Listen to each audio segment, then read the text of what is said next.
Alright, welcome back to Keller Customs. It's been a while since we've posted any updates on the Ford. Sorry about that.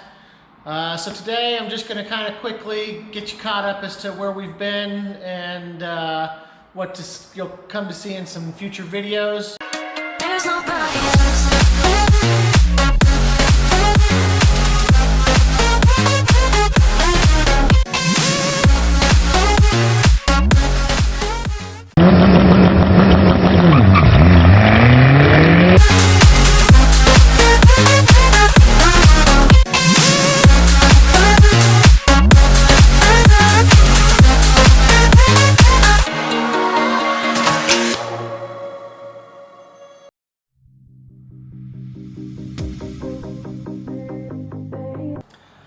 First thing is we've got a new radiator in. I really had a hard time making decisions on this radiator.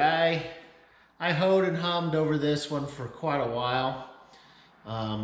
Just could not figure out what the best cooling solution would be for this. A normal 2JZ for a Supra or a Lexus, the radiator is wider than what the inner fenders would allow for this. Now I could modify the inner fenders to get a wider radiator in, but I wasn't interested in doing that. I put in the measurements basically that I wanted on Summit, some of the stuff that I was kind of looking for, and to be honest, this was the only radiator in a complete package that even popped up on Summit's website. This is a Griffin Radiator. It is a 2-core. It has the outlet on the passenger side and the inlet on the driver's side. So I did change because I wanted all my fittings to be the 20AN style fittings. So I cut off the necks and had 20AN fittings welded back in place. Then I went and got the lower radiator hose and the upper radiator hose put on as 20AN fittings. This is a Chase Bays upper, and then that's probably a Powerhouse Racing lower. And then of course I've made 20AN line to get the lower one going. The only problem now is that my gaps are not right. So the radiator is sitting offset to the passenger side now, and that's just because of that angle that the radiator hose was in. Just could not make it work with this sitting even spacing on either side. Just couldn't get the hose to bend that way. If you decide you're going to do something like this, the 20AN fittings, I like them. I really like them a lot. The work and the cost with doing those, though, might make me rethink it if I ever decide to do something like this again. I may go back to regular radiator hose. Not to count the 2 fittings on the engine side for the water pump, for the lower and upper radiator hose, at being, I don't know, $200 to $300 a piece, and that each one of these fittings are almost $100 a piece. So if you shop around, you can find these for 30 or 40 bucks, but still, you can get a radiator hose, a standard radiator hose, for $10, $20, and just be done with it. So something to think about. I am going for, I guess, a better wow factor, so I'm willing to spend the money to make these changes the way I've done it. We'll see how it goes. This current angle right here is going to be a challenge, mainly because of how everything sits. So this is a 150-degree fitting, and then we have a 120-degree. I didn't know which one I was going to need, and Summit is excellent about returns, so it was easier just to buy all the fittings that I could possibly think that I might use and just return the ones that I don't. But as you can see, is if that one is basically on there, first off, it's hitting the radiator. Now I can move that up, but then it's going into the belt. Fine, I can put a cover over that, but to make it go and swing back into this is going to be next to impossible with that sort of nylon braided line. I've got 120 degree, that's what we'll end up using. You'll see us kind of make that. And it's still going to be a little bit of a challenge to do all this. But it's kind of, in a nutshell, where we are with the radiator. I've got to fix my mounts just a little bit, and I might tweak these a little more to do it. Again, with the radiator, I had the radiator centered in here, and now that everything is happy with it kind of sitting off to the side, I'll have to either redesign these or tweak these a little bit. A future video. We got the oil line. Now, my engine is a 2JZ GTE VVTi engine. However, when I bought it, the block had been broken due to whatever. Just when I got the guy who had it, so he had a spare block when I bought this engine. He had a spare block. Well, the block is a GE NA turbo or NA naturally aspirated block. So I don't have the turbo or the oil line port on this side. So I had to run the oil line down off of the sandwich plate, which was fine. I don't think there's gonna be a problem with that. And so that's just kind of loosely there.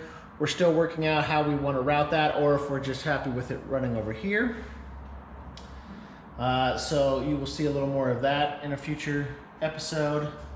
And we are starting to work on the steering system. That will come. I don't really have many parts for that to show off at the moment. They're ordered or still in research phase, but the steering will be coming soon. I guess kind of with that, the Ford in a nutshell is up to date. The oil system is basically done, completed. The cooling system we are currently working on. I will, if you come over this way, I will point out that I bought the hose from a NA engine, and so I'm trying to currently figure out how to make this go into the back of the head so I just don't have coolant or water or whatever I decide to put in here sitting just in the back of the head, that I kind of have it recirculating all the way around. But obviously with how this sits, it won't work. The 4-inch exhaust is going to have to come down and go basically through this pipe. So we'll probably end up cutting it and maybe twisting it so it lines up, so I just have a hose that maybe use back here or something. I haven't really made a decision yet, but that is going to be on the near future as to how we're going to fix that. Other than that, this is pretty much the last piece to the cooling system that I think I have to work on. This is not where the turbo is going to be, by the way. It's just resting there. We're not gonna do any weird stuff out of the hood. Yep, the turbo, we're just messing with fittings right now, trying to figure out what pipe what's going to go where and how it's going to sit. But mostly, my charge air cooler piping is going to sit in here. I just need to order the charge air cooler piping and do some modifications to it. That'll be again upcoming episode. And then I guess last is the oil cooler. I went from a coolant cooler that was on the engine to a air-cooled oil cooler. I've mounted this just kind of right here in the front, where it's going to get hopefully plenty of airflow. I've routed the hoses behind the grill so you won't be able to see them as much. And then I will end up putting a decorative plate basically over this radiator and attached to this piece, the whatever, and it'll go basically from side to side to kind of cover up all the ugliness that I end up putting in here. Stay tuned. I've got more videos coming. It's just hasn't been our brightest moments or greatest moments on getting all this stuff filmed, but we're trying to get back on it. So stay tuned.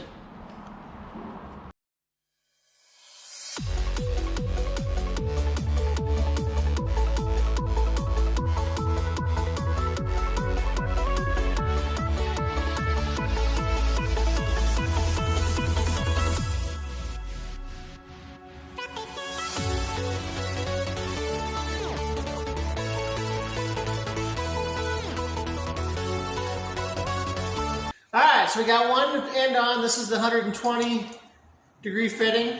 We have marked where we want to cut or how long we want this one. And one thing that I would recommend is if you get some of these kits, it comes with this little tape here that goes around this hose. So you need to make sure you actually use that. Tape around on either side of where you're cutting. Leave a nice little gap there with the blade or whatever.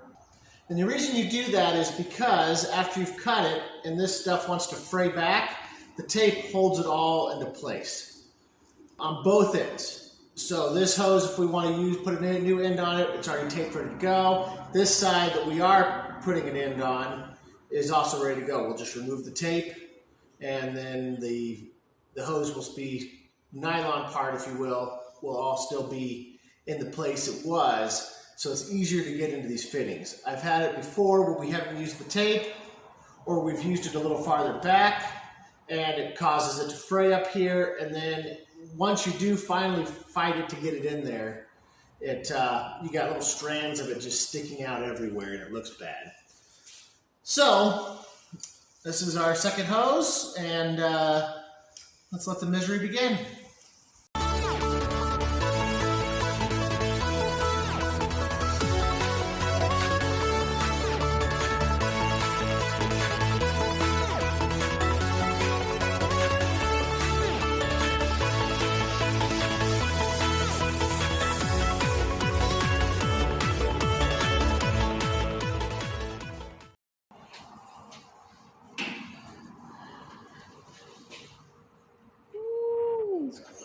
It is close. If I can do that. Oh, that actually is better. Oh, I like that. Okay, can I get that? Yeah, we need a little bit of slack in between. So what Dan's doing now is trying to fit the upper radiator hose the way we need it. We need a little bit of space right there. You can see that. But we also want to make sure that it's not above the radiator, because that's going to be impossible to get a bubble out if it's above. But, ooh, that thing came out slick. So, we have now the AN fittings on this, the 20 ANs. So upper and lower radiator hoses are done. But if you know a better way of putting these fittings on without marking them up, feel free to comment on those, because I would like a different way so it doesn't look like I just beat the crap into position. Other than that, the radiator sits a little bit passenger side due to the lower radiator hose angle. We just couldn't make that work. Other than that, really just pleased with it. I don't think it's going to affect anything. When we have the cover up here, you probably won't even really notice that it's that far off from side to side. So, anyways, radiator hoses are on, so now we got to finish figuring out the mounting of the radiator, and then the power steering situation is next. Let's go. All right, so one thing I will mention that we did not do because we're dumb is we had to get a whole other fitting here because when we went to put this on, instead of trying to put it on by hand first, we just grabbed the wrench and started going. It was no excuse, but it was just late in the day. We were tired of messing with this hose because it sucks.